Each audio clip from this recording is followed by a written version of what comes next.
share ko nga po pala sa inyo mga kamamshi yung aking ginagawa ngayong araw. Nagwawalis nga po pala ako. Naglilinis po ng bahay.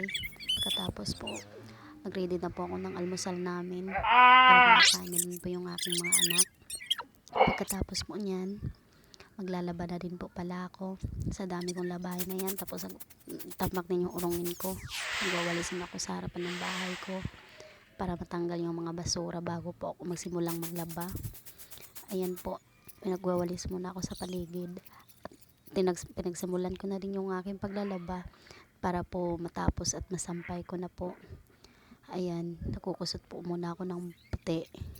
Nauna ko pala yung mga puti para po huli po yung tikulay. At yan, t-shirt naman po yung inusutan ko, t-shirt ng mga anak ko. Dahil isang araw, naglalaba din po ako ng aming damit. Yan, binubukod ko po yung shirt at saka mga damit para hindi po mahirap labhan at mabilis isampay.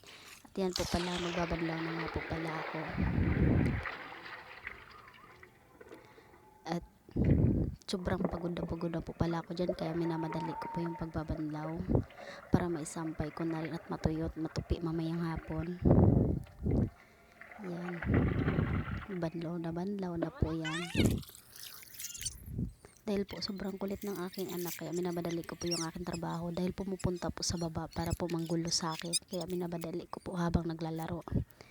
Ayan, nagsasampay na nga din po pala ako ng mga damit dahil tapos ako nagsampay ng mga short at saka mga pajama, t-shirt naman at saka sando ng aking mga anak.